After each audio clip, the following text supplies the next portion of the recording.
शिल्पा बेटा, आज अंकित काम पर नहीं आया है।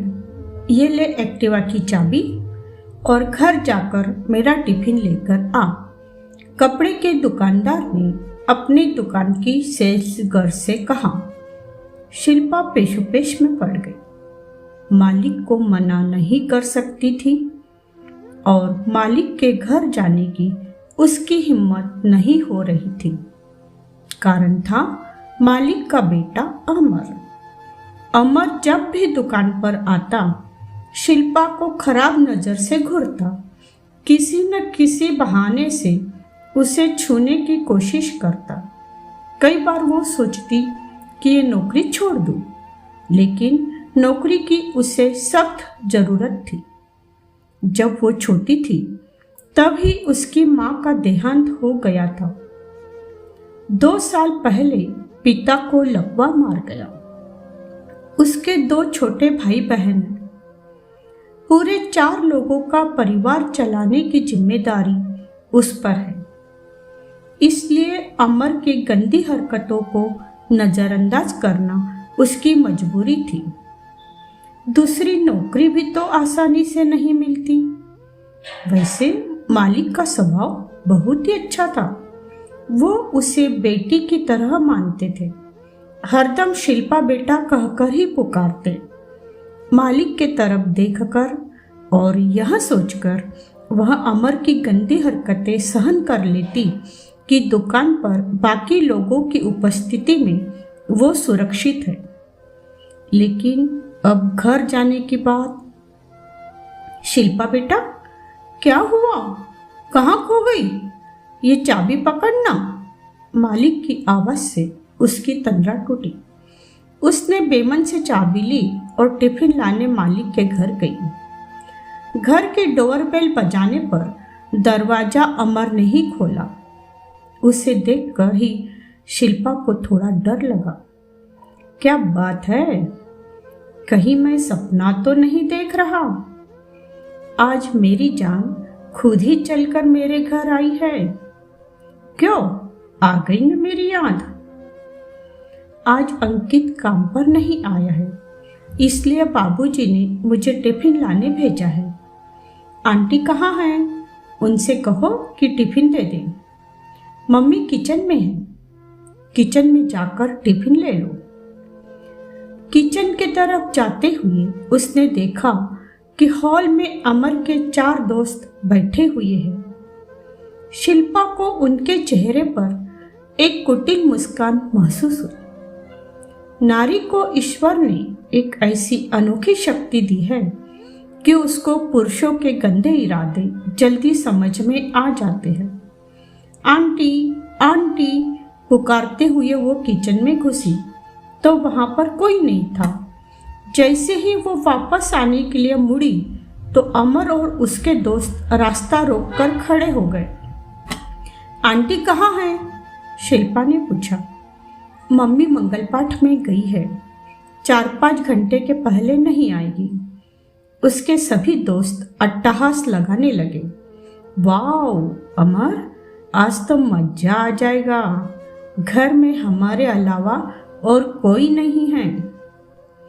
शिल्पा अपने बचाव के लिए किचन में से कोई सामान उठाती, तब तक अमर ने उसका हाथ पकड़कर अपनी ओर खींचा। वो और उसके दोस्त शिल्पा को पकड़कर अंदर के कमरे में ले गए। मदद के लिए चिल्लाने का तो कोई फायदा ही नहीं था, क्योंकि इतने बड़े बंगले की सभी खिड़की दरवाजे उसके दोस्तों ने पहले ही बंद कर दिए थे। तेज आवाज में टीवी पर म्यूजिक लगा दिया था ताकि बाहर कोई भी आवाज न जाए।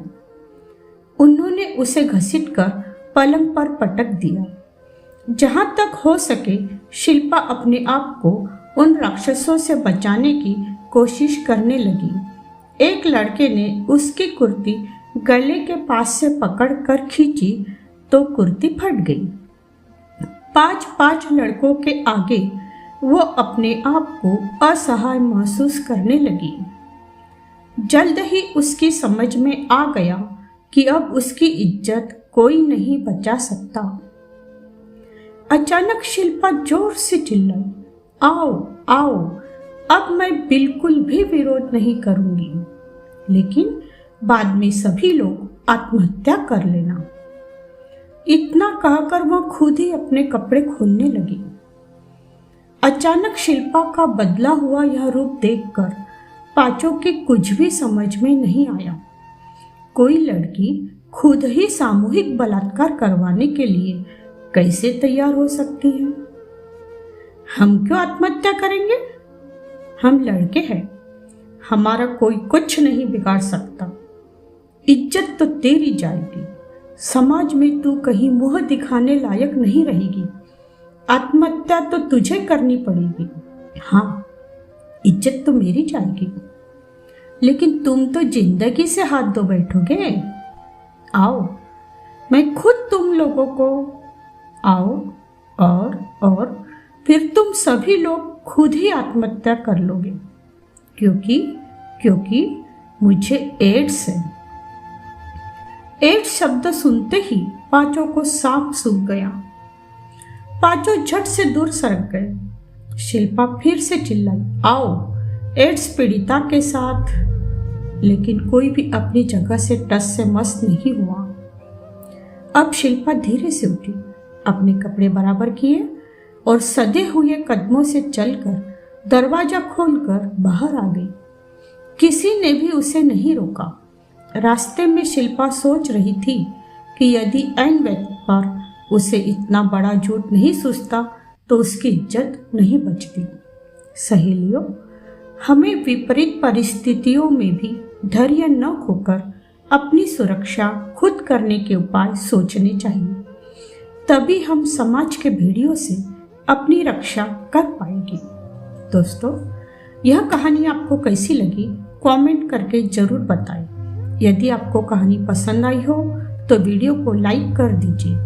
यदि आप चैनल पर नए हैं तो चैनल को सब्सक्राइब करके बेल आइकन दबाकर ऑल पर सेट कर दीजिए, जिससे मेरे हर वीडियो का नोटिफिकेशन आपको मिलता रहे।